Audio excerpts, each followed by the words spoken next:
Not the one. NFL Live, presented by KFC. So the question then becomes, are you guys panicking or are you guys having Can I patience? stomp on it? Can I stomp on it? Panic or patience? You didn't know already? Wait, you're not going to wait? Wait. I am patient here. Are you out to panic mode right now? Are you in the Muzak elevator situation as well? Right. No concern. You're starting quarterback. Oh, you're okay. Yeah, I'm definitely on the elevator with the music. A little jazz would be nice as well. You know why? You were so fast, the director wasn't ready with the lights. That's how fast you were. If it's panic, hit the button. And these things happen. Need the red lights. There they are. See that?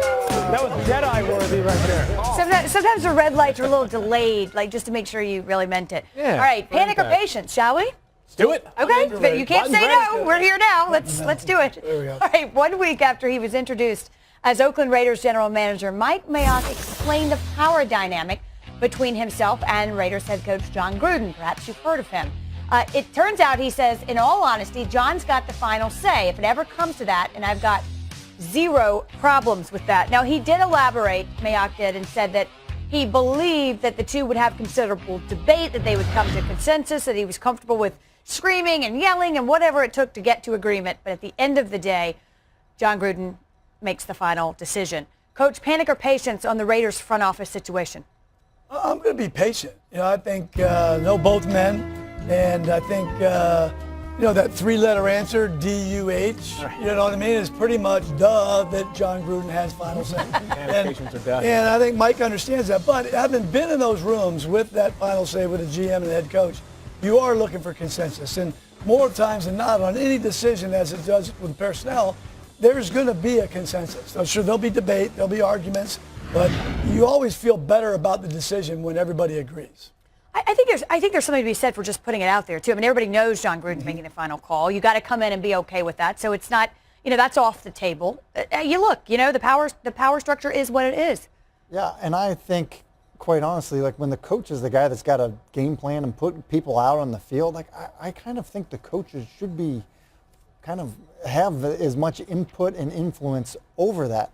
I've seen many times a guy get drafted, not be very good, and he's forced onto the field. Like it happens sometimes, some places, and I think ultimately what happens is those guys all get fired. Yeah. So to your point, yeah, you want to be on the same page, but listen, I think it's the right move. And this often rears itself most with things like quarterback evaluation and first-round picks. When you get into round 2, 3, 4, you are very much reacting to how the rest of the board has gone. You don't have time to play out every scenario. So this is the critical decisions. And if you're not in unison, you're going to stink anyways. You're done. And when you look around at the power structure, I mean, there's a big reason why these college coaches aren't leaving, because it's more that way at the college level. They are the GM and the head coach. Yeah, So makes a lot of sense. Yes. Well, let the debating begin, because there'll be plenty.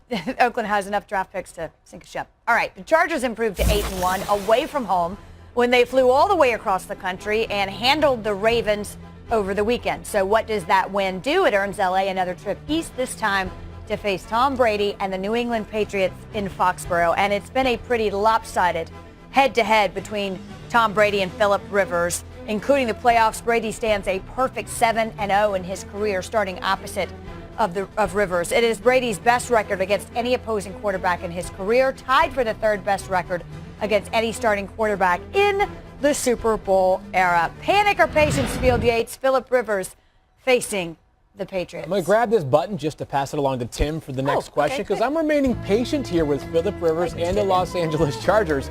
You mentioned the 8-1 when not playing at home. Even better, they're undefeated outside of the state of California this season, where they have just been awesome, and it seems like there's a certain resilience to them that maybe it's when we have less to lose or nothing to lose, we can play more relaxed, comfortable, and free. And then just talked about players, not plays, earlier on in the show in regards to the backers. The Chargers roster is loaded at key positions. They've got 2 phenomenal edge rushers. They've got a do-it-all safety. They've got an offensive line that's been better this year, plenty of pass catchers. I am patient on the Chargers, and I will just note the historical significance of this matchup.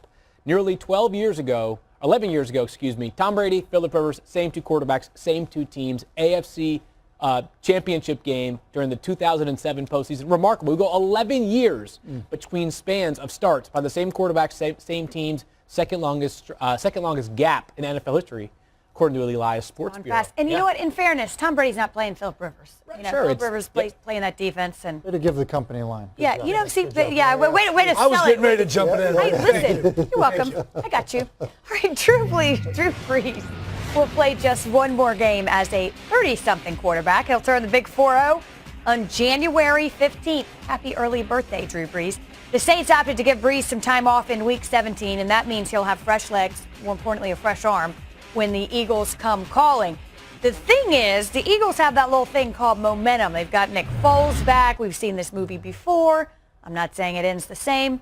Panic or patience, the rest of Drew Brees, or the momentum, facing that momentum of Nick Foles and the Eagles? Yeah. The field was nice. He gave me this, but like, Yeah. if I knew we had another one, I would just throw it over the balcony. you don't have anyone to give it to. If you're asking me if I'm worried about Drew Brees or panicked on him, I am most certainly Well, no, not. not that. But you know and what I their mean. momentum and St. Nick and Under all no of that. circumstances Listen, what I think you're I guess getting what at. I'm saying is that game at home, where he has been, honestly, like record-setting in their own building, and with a defense to support it that I think is really good, and a defense that is going to have the benefit of playing with all of that crowd noise. I think that the Saints actually match up well against the secondary, of the Philadelphia Eagles, and I think Drew Brees continues this great season into the postseason. Is the only way you'd press that if I said, like, Drew Brees won't play, or you panicked on the Saints? Would you even press it then? No, I'm No. probably not Okay. pressing it on Bridgewater Brees. guy, huh? That's how it works with you. No, I mean, I'm saying, you're saying on the panic on the Saints if Brees didn't Yeah. play? Oh, yeah, then I would press I was it. just curious What what was the the director threshold do was. if I Okay. pressed? Oh! It doesn't take much to entertain us.